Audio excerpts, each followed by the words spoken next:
Welcome everyone, and thank you so much for joining us for today's webinar on navigating bias, controlling your career destiny. I'm so excited to have Jenn Tardy here with us. I was able to join a webinar that she ran over the summer and knew I wanted to bring her to Northeastern. Just to tell you a little bit about her background, Jenn Tardy is a career success coach who owns and operates JTC, a diversity and inclusion consulting organization. Through her career success coaching programs for job seekers and hiring success diversity training programs for recruiters, she makes it easy for recruiters and historically underrepresented job seekers to meet and forge career success. Jenn has vast industry experience as a recruiting thought leader, diversity practitioner, and career success coach with over 14 years of experience in the field of human resources and recruiting.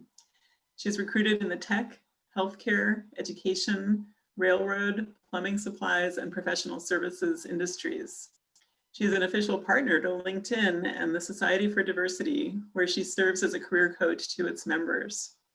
Jenn has a bachelor's degree and MBA from Virginia Tech, as well as several certifications, including the Professional and Human Resources, Certified Diversity Recruiter, Certified Diversity Practitioner, and Certified Diversity Executive.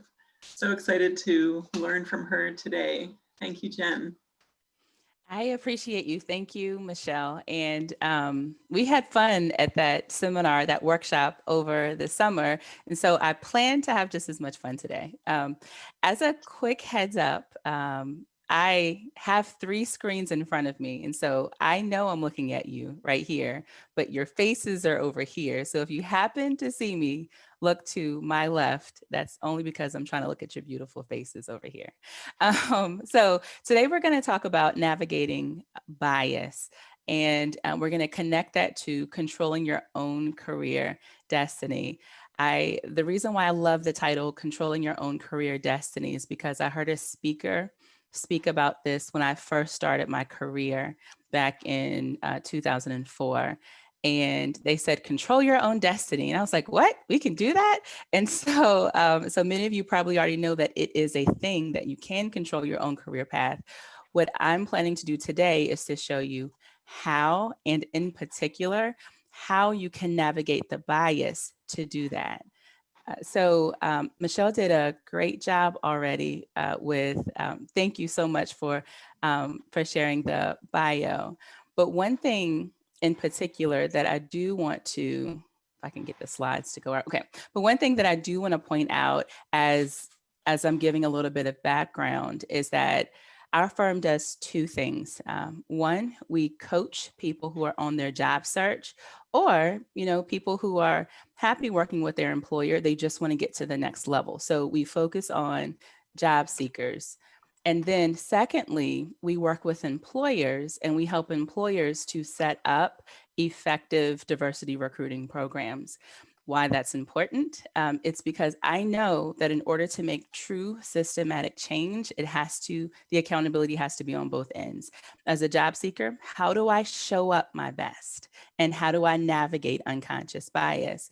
And then as an employer, it's really asking employers, it's employers asking themselves, what must we start, stop, and continue in order to increase representation at our overall organization. So I wanted to share that with you because every time I'm talking to job seekers and employers, I'm always thinking about the intersection of the two and sharing both experiences. And in this presentation, you may hear me share some of those experiences as well too. Okay, so today's objective, we're going to explore 7 actions necessary to navigate common areas of organizational bias in order to build an intentional career path. And that's one of the things that when people come to me for career coaching, we work on intentionality. And so because the opposite of controlling your own career path is waiting for someone to point you out and tell you what's going to be next for you. You waiting for someone to say, I see enough in you that you can go here, here, here. And before you know it, you're living someone else's destiny as opposed to your own. So that's the opposite. What I really need from you as we're going through this presentation together, I'm only going to take up about 30 minutes of your time giving you these 7 areas. But as I'm giving you these 7 areas, I'm going to share with you some thought-provoking things. My goal is to make you feel a little uncomfortable with some of the recommendations that I'm sharing with you, just to get you to ask some questions. So I'm going to drop in some things that I am hopeful it's going to make you want to know more. And that's why the other half of this presentation is opening up for Q&A. You don't have to drop your questions into the chat yet. I would actually wait until the end, when I say, hey, I'm done with the 7, now please drop in your questions. And that way we can spend those 30 minutes where I'm just going through each of those questions. So if that's fair, give me a yes in the chat. Let's just make sure that you're paying attention. So if you're ready to write down your questions, if you're ready for me to start this presentation, give me a yes. Got it. See it. Wonderful. You're paying attention. Okay. So let's talk about the link between career destiny. And of course, I wrote density. And I changed that word so many times this morning, but I'm talking about linking career destiny and self-determination. So let me talk about 3 points here. Number 1, a good company equals a good work environment. Number 2, a good work environment enables you to be your best at work. Number 3, being able to be your best at work gives you a sense of self-determination of career. Now, let me take a step back and talk about number 1 for a second. A good company equals a good work environment. As I'm doing some of the group coaching in my past, I would hear my clients say, yeah, it's really important that the next company that I go to, that it's a good work environment. And I said, okay, that's awesome. And then I would hear it so often. And even with some clients, it would be filled with so much emotion. As an example, I'm afraid to leave where I am, even though I'm unhappy, because I'm scared that the next environment is not going to be a good environment. And so when we started unpacking what this meant, a good company equals a good work environment. What they were saying was that I want to know that I can bring my whole self to work. I want to know that my voice is heard. I want to know that I can get into some of these exclusive networks. I want to know that I can find a mentor or a sponsor that can help me. And so we really started unpacking this because it was serious. So that's why I put it in here as a part of your career destiny. You have to first get to a place of self-determination, which we'll talk about in a second. But getting to a place of self-determination means that you have to first find or create a good work environment. Self-determination is the power to control your own career path or your own career destiny. So the question that I want you to always ask yourself, even though I'm going to give you 7, is what are the key things to consider if I want to control my own career destiny? Okay, so let's jump right into it so that you can stop saying density versus destiny. Okay, so the very first thing in order to control your own career path is number 1, I want you to understand the look of success. And ask yourself, and this is a real question, who are the leaders, decision makers, and influencers at my company? And how did they get there?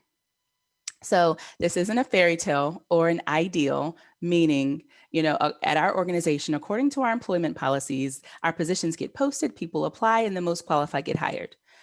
That is an ideal for many organizations. But what I want, when you answer this question for yourself, I want you to look realistically, because on the road to this ideal in environments, there are real things that are actually happening.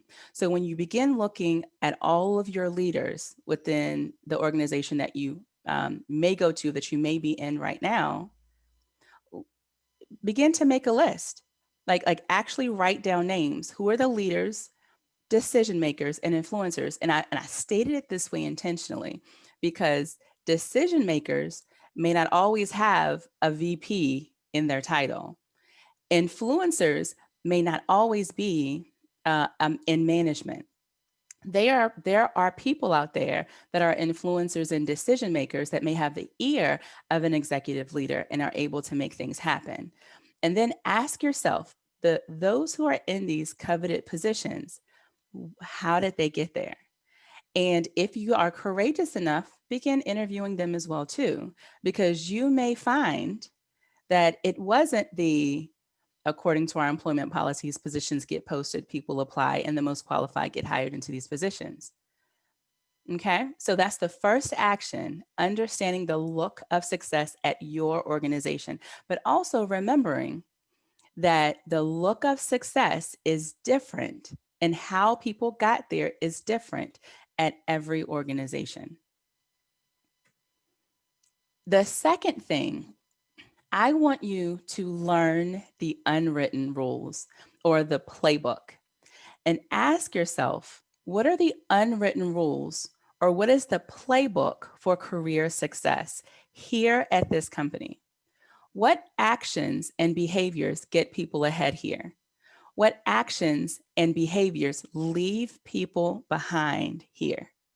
Okay, so it's those unwritten rules aren't just about what do I need to start doing, it's about what do I need to stop doing as well too. And once you find out what these unwritten rules are, it's at that point that you have to ask yourself, do I want to play the game here? Okay, because it's all about having a strategy and you have to ask yourself, do I want to play this game here? And because every organization has its own unwritten rules, your strategy may be finding an organization where you feel okay with doing what that organization requires for you to get to the next level. What's most important about this one is that you know that getting to the next level isn't just happenstance. It's typically a game of an unwritten strategy. And let me give you an example of what I mean by unwritten rules to success. I've seen people get promotions because of who they know within the organization. Okay. I've seen people get promotions because maybe they haven't been at all the best team player, but maybe they bring in the most sales. I've seen people get overlooked for promotions time and time again because at their company, maybe they were a little too outspoken. And so, again, I just want to emphasize here that once you've learned the unwritten rules, you ask yourself, do I want to play the game here? And as a hint, if you're asking yourself the question, I'll give you this one. I was going to leave it for the end to see if someone asked me. But to learn those unwritten rules, there's a part of the how did they get there? In those interviews and in those observations and in doing your research from this slide and learning how people got there, you can begin to discover a lot of the unwritten rules. Or you can simply ask them, what are some of the unwritten rules for success? All right, let's move on to number 3. Number 3 is a really important one. I want you to understand your reputation. And I want you to ask yourself, how am I perceived by leaders, influencers, and decision makers? So when it's time to consider promotions, I want you to understand that leaders, decision makers, and influencers, they must know you and your work. So I want to say that again for the folks in the back of the room, in the virtual back of the room. Those leaders, decision makers, the people who are sitting behind those closed doors that are making the decisions on who gets to the next level. One of the biggest areas that I've watched people stumble is that those leaders, they don't even know who you are. And even if they know who you are, they don't even know your work. You probably haven't been on projects or you probably haven't sat in meetings or in teams where they've even come into contact with you enough to know about you. So a part of your ability to control your own career destiny is an understanding Among that population that you wrote about in number one, how many of them know you and your work? And what are you willing to do to make sure that you get exposure to those leaders? Now, once you gain that exposure, you need to know for sure how you and your work are perceived, because you can't fix something that you don't know is an issue. But keeping in mind, though, that yes, you cannot control what others think and feel about you, because a secret is that how others think and feel about you has so much more to do with them than it ever has to do with you. So even though you can't control it, you can influence it. So think about your reputation or your brand like asking yourself one specific question. When I enter a room or when I exit a room, what do I want people to think about me or say about me? So here's an example. When I enter a room, now because of COVID, this is virtual usually. When I enter a room, I want people to say, I am so glad Jennifer is here. Or when I exit a room, I want people to say, I am so glad Jennifer was here. and then, um, and so then I want you to think about why you want them to say that. What value are you contributing that you want to be known for, going back to your brand, that people are saying, I'm so glad Jennifer entered or exited this room? And so this becomes a very important thing that I want you to pay attention to. The value that you add is super important to your brand. And if you truly want to understand what your reputation is, let's say you truly don't know. And the only reason that I put number 3 up there is because there are a lot of people who have no clue how they're perceived. And I don't care about people. I don't care what people think about me that aren't making decisions behind closed doors. But even those people behind closed doors, a lot of people don't know what their reputation is. And so when the opportunity for promotion comes to be, and when you're overlooked for that promotion, I've watched time and time again that it had more to do with your reputation that people aren't telling you anything about. As a matter of fact, when I'm talking to my clients, one of the things that I share with them is that if you've been overlooked more than once at your organization for a promotional opportunity, it is very likely that there's something about your reputation that people aren't sharing with you. So I want you to think about that. All right, I won't belabor that one. Number 4, I want you to close the gaps. So we were just talking about reputation a second ago. And we were just talking about, even before that, the importance of making sure that you know what the unwritten rules are to career success. Asking yourself, what is required for the next level and what am I missing? So building a career means considering what the next level looks like. Is it a promotion? Is it working in a new department? Is it working on a new project? Because the next level may be very different to you than it is for anyone else, but you need to be clear on that for yourself. Then I want you to research the requirements for the role and even consider talking to someone in the department. Determine how you directly, meaning that you meet those basic qualifications, determine how you directly meet them, or determine how you indirectly meet the qualifications, meaning you have a lot of transferable skills. And then if there are qualifications that are missing, I want you to begin strategizing on how you will plan to fill that knowledge, skill, or ability gap there. Okay. So understanding where you're trying to go next and what that looks like to you. And then as closely as you can get to a job description, connect that job description to your current knowledge, skills, and abilities, and asking, what do I meet directly? What do I meet indirectly? And then where are the gaps? And then I want you to close those gaps as step number 4. Step number 5, I want you to, as you're working to control your own career destiny, I want you to build your intentional network and ask yourself, who needs to know, like, and trust me and my work? There is no way to grow your career and stay in your comfort zone. And I'm going to have to repeat that to you. There's no way to grow your career and stay in your comfort zone.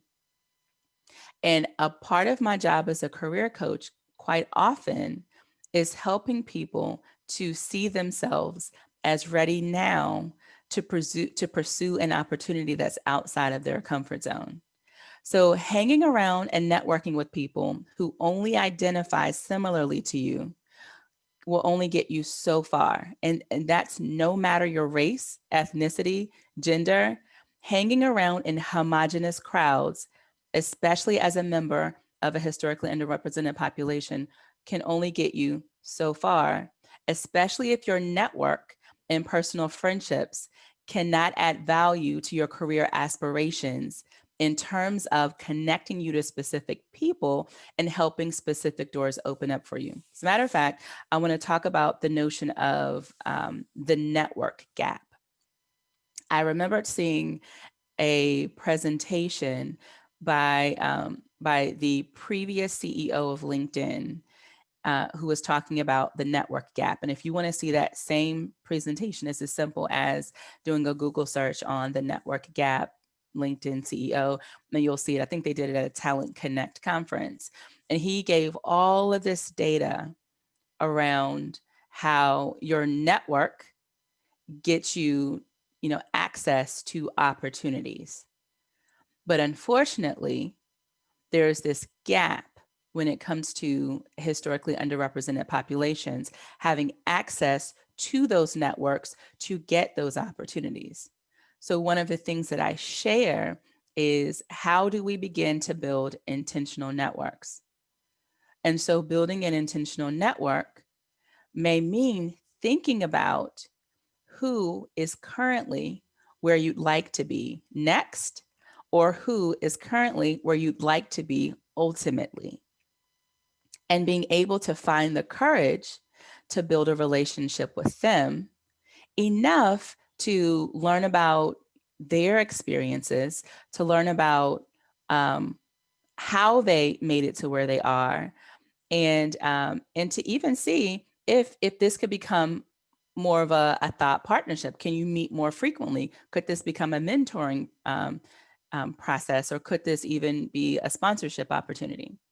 And even after you have that one connection, and all it takes is one person at the very end of that conversation, asking that one person, is there someone in your network that you believe that I should connect to? That is how you begin to build your intentional network. So you're talking to one person, and then at the end of that conversation saying, now that you know about who I am and what I'm trying to do, is there someone else that you believe that I should meet? Then when you meet that person, now that we're done, in this conversation, I appreciate the talk and all the value that you've added to my life. I appreciate that. Is there someone else that you believe that I should know? And watch amazingly as your whole network changes. And another side note too, because I didn't put this in here, but it also works very well if you begin to write down who you've connected to. That's really important. And I actually have a list, because I meet so many people on a regular basis, that you can oftentimes forget who you've met. That's awesome. And so and this is again a part of that intentionality, that if you have this list of, let's say, your top 10 folks that you want to connect to, making it a habit that maybe once a month I'm going to reach out to them and stay in touch with them. That's really important. Okay. Number 6, in order for you to control your own career destiny or have a sense of self-determination of career, you are going to have courageous conversations. Okay. And the thing that I want you to ask is, what conversations are necessary to move my career forward? Your answer to this will be in this entire room of folks. And I think, yep, we have about 40 plus people listening. Everyone's answer to this is going to be different, because for some people, what conversations are necessary to move my career forward, it may mean asking myself, where do I want to be? What do I even want? For others, that conversation that's necessary to move my career forward is having a conversation with my boss.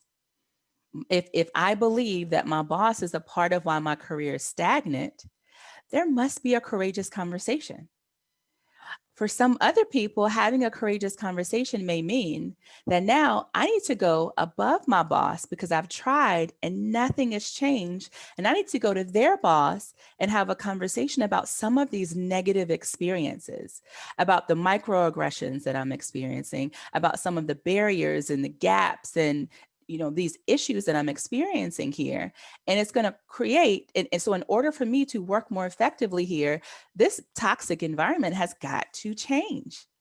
And so if my boss isn't going to fix it, my courageous conversation is going to the next level. And for some of you, having a courageous conversation is going to mean, is it time for me to leave? Right? So some conversations are those that you have with yourself. Some are conversations that you have with others. And a couple of other examples too is having a courageous conversation about what's my reputation here. So, if you already know that there is an influencer in your organization or a person that is a leader, decision maker, or an influencer, and finding out from them what your reputation is, that may be the hardest conversation to have with someone. But if it's necessary to move your career forward, courageous conversations can be some of the most powerful tools for you. So don't discount it. And number 7, and we're making really good timing. Number 7 is to validate yourself. The last thing that I'm going to share with you is the importance of knowing and standing on your own value. And this is a topic that I just recently started sharing in coaching groups because I'm realizing that there's such a power in validating yourself on this journey to controlling your own career destiny. Because oftentimes, with enough performance reviews, being passed over for opportunities, or working in an environment where no one really looks like you, it can truly begin to make you question, am I enough? Or is there something wrong with me? I see this happen often. And so it is important that you know your own value and the knowledge, skills, and abilities that you bring to any team, department, or organization. The point of number 7 is do not wait for others to validate you. You have just as important as it is to learn how to have courageous conversations to build that muscle. It's just as important that you learn how to validate yourself and to also know that many times, it's not necessarily you that needs to make change. It's the environment upon which you're working. And I just shared last Thursday to my clients where I was group coaching that one of the most harmful things that you can do to yourself in corporate America is staying too long in an environment that is toxic, because it begins to make you question who you are versus the environment. And so one of those things when I'm training hiring managers or leaders in general on retention, effective retention practices, is to stop trying to fix the person and fix the environment that they're working within. That is deeply important. So when it comes to validating yourself, a part of it is asking, is it me or is it the environment? One of the things that I share with my team, the people who work on Team JTC, is this. We receive lots of great feedback from people that will say, hey, your programs are great. Jennifer, your talking, your workshop was great, all of those things. And I'll share with my team when they bring this information my way, that I appreciate it and I receive it. But I work really, really hard to balance it, because I know for a fact that there will be people that will come and say, no, it didn't really do anything for me. Nah, I really didn't like Jennifer. Nah, or whatever the case may be, due to their experience, based on how they're showing up in the world. And I need to be able to be centered enough to not be so open to the positive, because if I'm so open and I'm feeding into the great comments that everyone has for me and for my organization, it also leaves me very open to the negativity. And it's the same thing for you when you're working.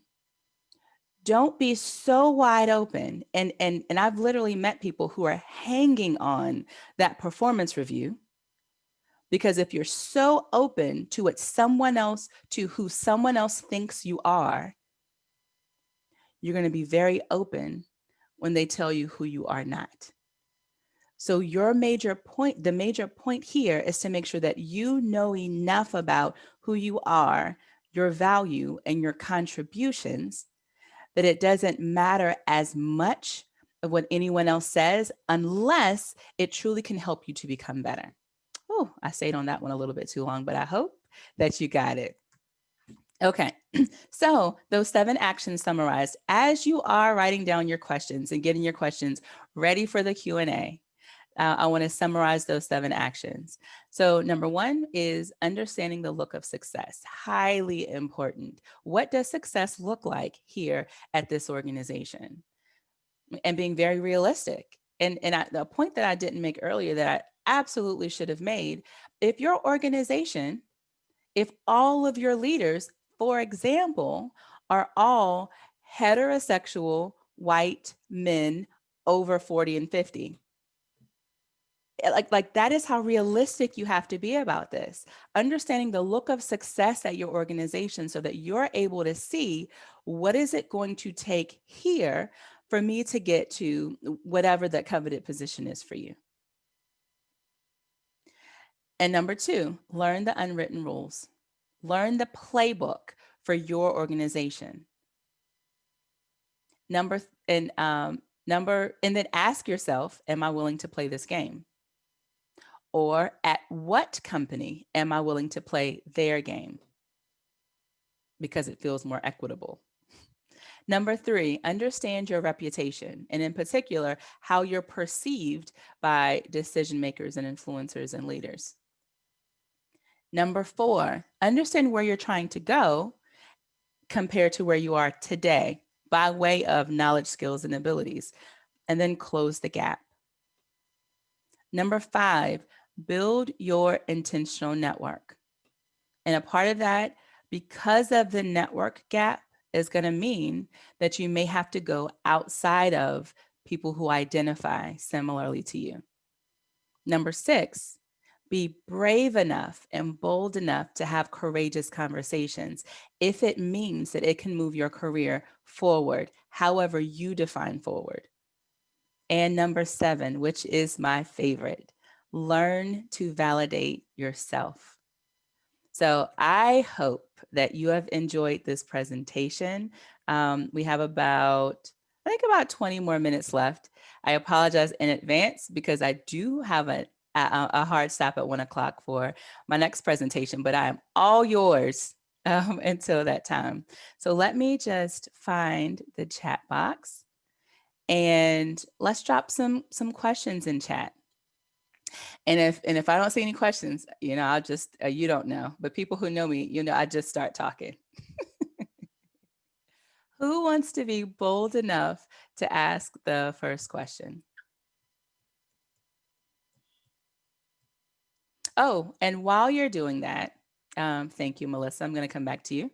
I do have some free resources for you.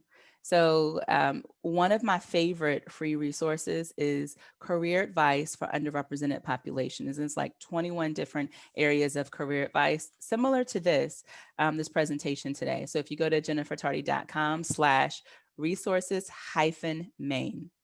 I wish it could have just been resources, but whatever. Resources-main, and you'll be able to get to that one. Okay, Melissa, what's a good way to understand your reputation? So here's, and I'm going to tell you the same thing that I would tell one of my clients. I want you to find somebody that is not a friend of yours, right? But somebody that's very well connected within your department. Someone who's likely to sit at the table in those closed door conversations where they're talking about promotions and opportunities.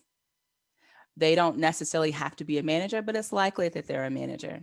Or maybe they just have the ear of, one of the leaders on your team. And I want you to set up a meeting with them. And it also has to be somebody that doesn't bite their tongue, because you have a lot of people that are so conflict avoidant that even if you went to talk to them, they wouldn't give you the real deal information.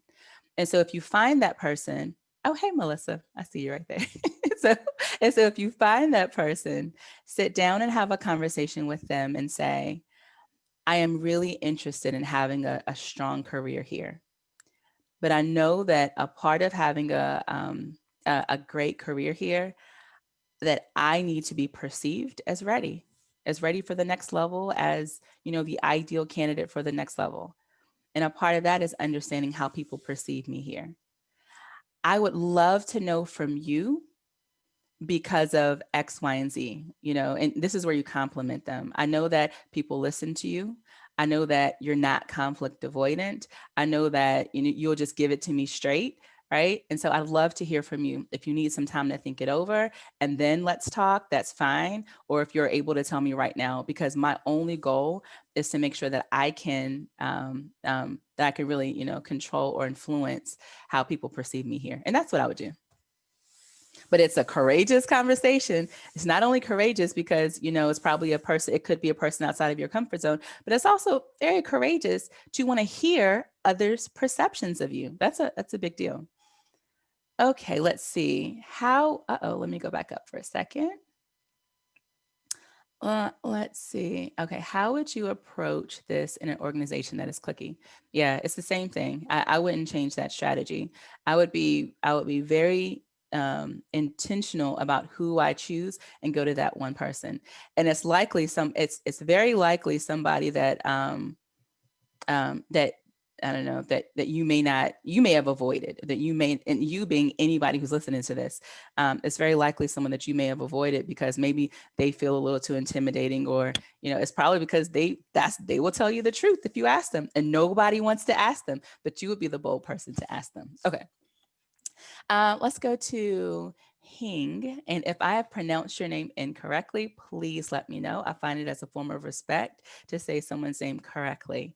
What adjustments have shown to be the most promising to closing the gap during the pandemic virtual world? This can also be carried forward as offices reopen within the next year, since meeting in person may not be an option. Right. And so it's when it comes to closing the gap, so going back to the strategy is finding out what, if you can get as close to a job description of that next position that you're looking for in this example, and then looking at where you are today. It depends on what the gap is.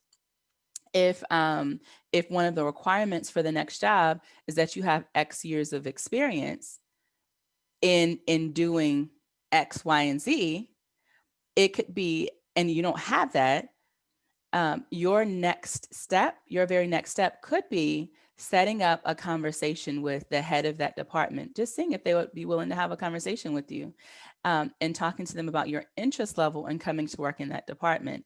And even though you may not have the experience today, you'd love to be able to work to help with some projects over there. You'd love to be able to, volunteer to do X, Y, or Z over there. And these things may sound like, oh, this will never happen. I don't really say this could happen, but I have shared that strategy with so many people, even someone who used to work on my team. I said, oh, you just finished with your communications degree? Okay, I know we're in recruiting and there's a whole communications department. Have you ever considered going to talk to the VP?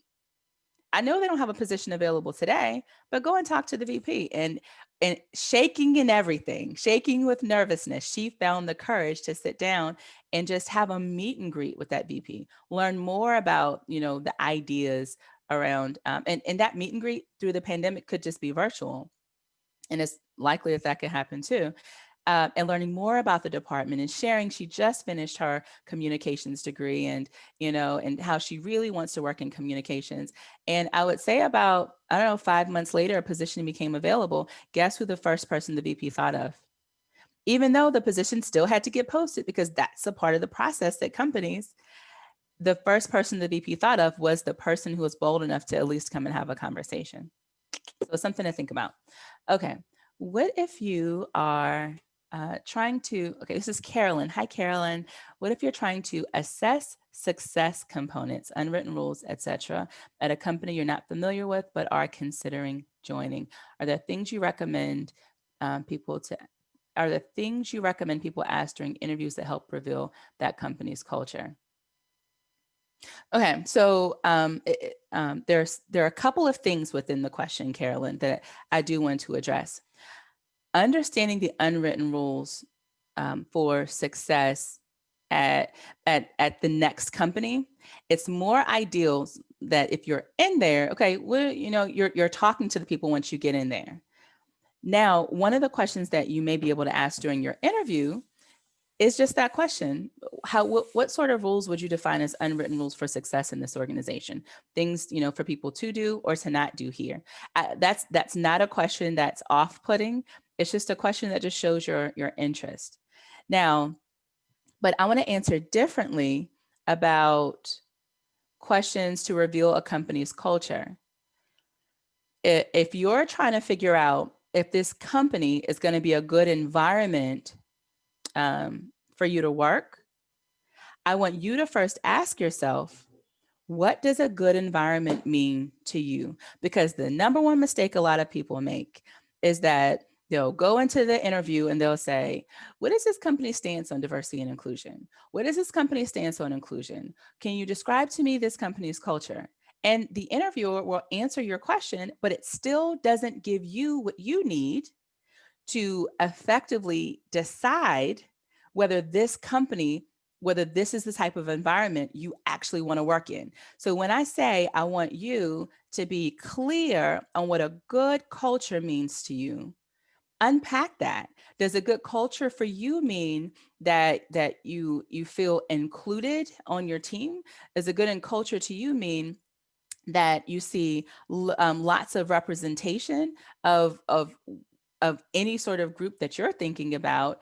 Does a good culture to you mean that that there are actual steps to get to the next level?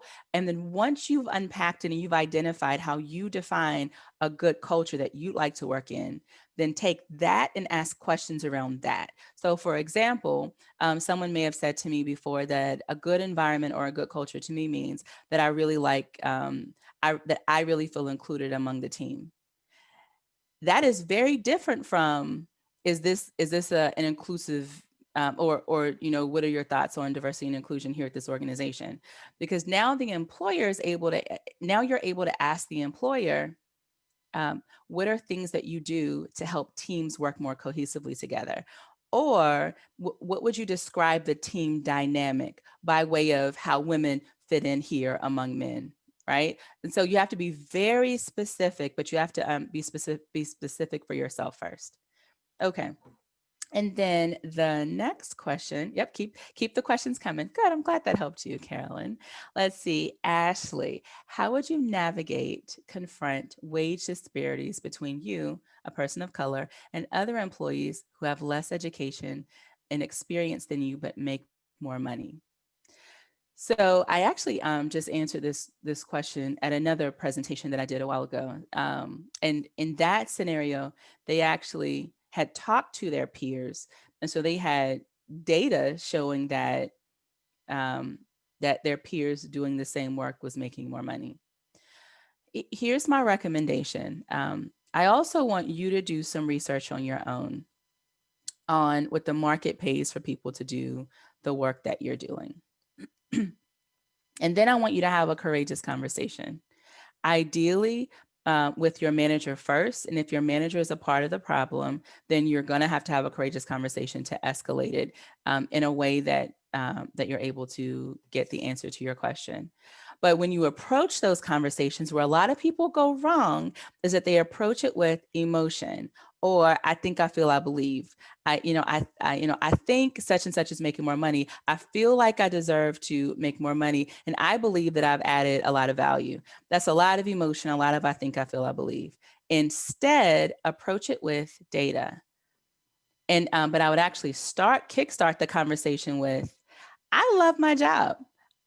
You don't have to say it that excitingly, but but being able to say, boss, I love working here.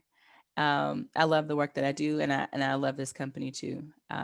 But what I'm concerned about is that I've been doing a lot of research externally, and I'm noticing that my peers in the market doing the same work are making more than me. My concern is that in order for me, if I were to stay here, I'd lag behind my peers doing the same work. As a matter of fact, I've now learned as a part of that research that people within this company doing the same work as me, that they're also making more money than me. And then here's a way that I navigate this. I would say, what would you do if you were in my shoes? So now what you're approaching your boss with is, I need to use you as a thought partner. I even actually recommend that you say that to your boss, because it's not bringing that problem in and dumping it on their lap and saying, here, boss, you fix it. But it's you bringing it in and saying, I would love to work with you collaboratively to figure out a way to fix this pay disparity so that I can continue working in a job that I enjoy. And then seeing where the conversation goes from there. But here's another piece to this as well, too, that I want you to consider.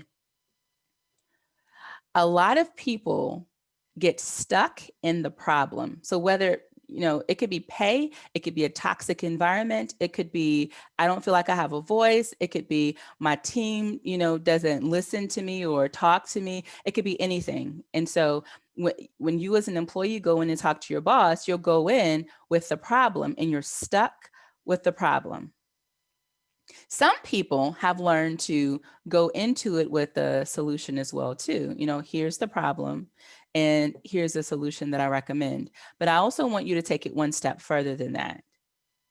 Whatever problem that you have at your organization, what would need to happen for you to feel that that problem has now been remedied?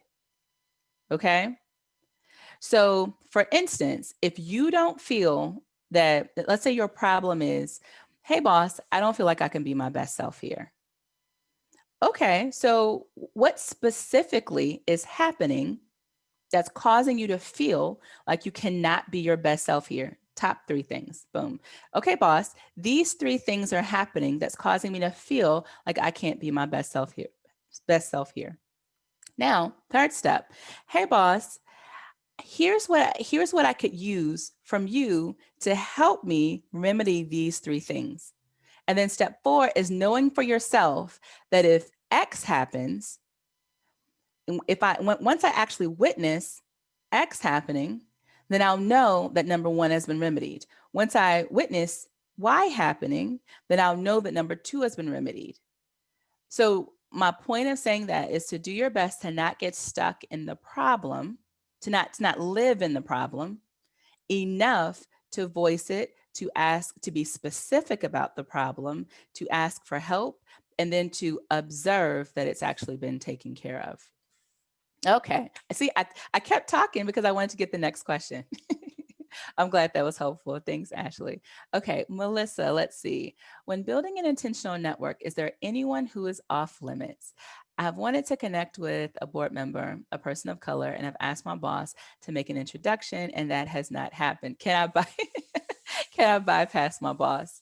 So again, it's a part of understanding what the unwritten rules are within your organization. And are you willing to play that game or not? right? Because if the unwritten rules in your organization say that if you bypass your boss and go and talk to somebody that sits on the board, that could be very negative on your career. And if you want to take that risk, by all means, because you know that your goal is to get to the board member, and you understand the cost of that, and you're willing to accept the consequences at your company for having done that. But what I don't want you to do is not do it. I don't want you to not reach out to the board person because of your assumption of what the rules are. I want you to know the rules, not have assumptions around the rules. Even if it's to the point where you follow back up with your boss and say, hey, I don't know if I know there's a million things going on, boss. And so I'm sure this is probably just fallen, somewhere in the cracks. But have you had a chance to think about whether or not you'd be able to introduce me to X? And then if and then even in that conversation, I'd be willing to say, I'm actually okay with just reaching out to them. Would you think that that was okay? So sometimes learning those unwritten rules is actually having that conversation with your boss as well too.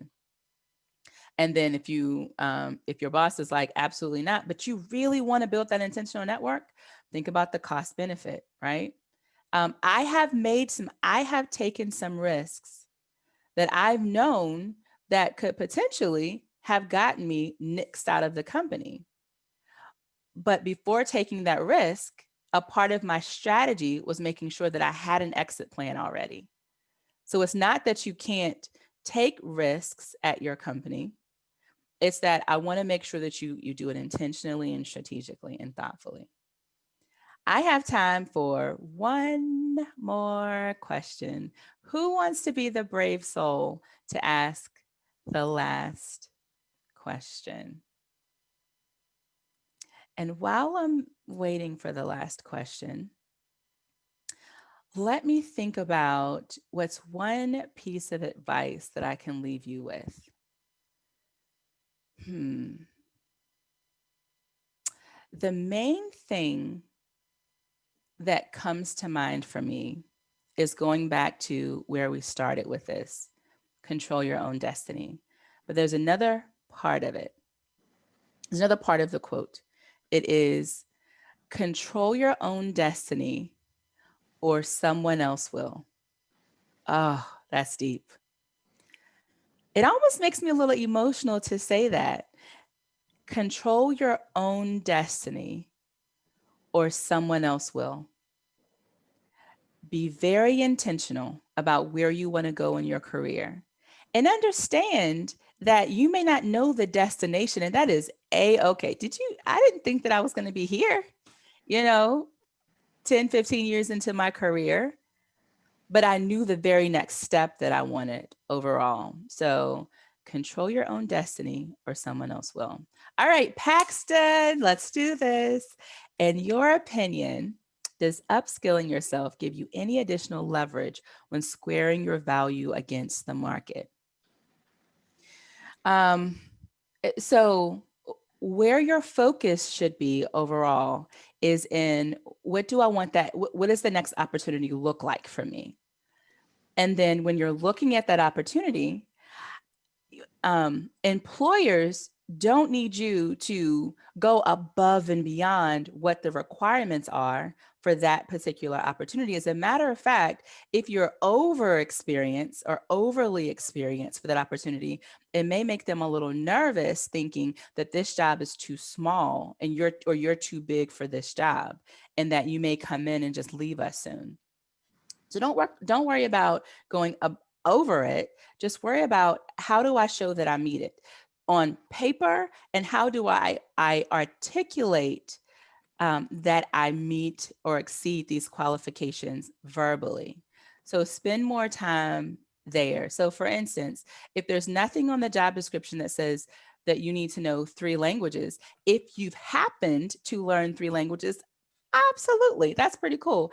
But don't go back to school to learn 2 languages that they've never even asked about. So I just wanted to put that out there. Okay, so with 3 minutes left, I'll turn things back over to Michelle. And thank you so much. I know I have pages and pages of notes here, and while 7 sounds manageable and simple, you've given us so much to think about and so many very strategic things. I'm guessing that we're all hearing things that we can build on, that we can do differently. So this is very, very deep and powerful wisdom and advice. So I greatly appreciate it, and great questions from the audience. Thank you so much for joining us. Thank all of you for coming. And I did just post a feedback quick survey in the chat. We'd love to hear your feedback about this. And we look forward to seeing you at future programs. Thanks again so much, Jenn. Thanks for having me. I appreciate it. Take care. Take care, everyone.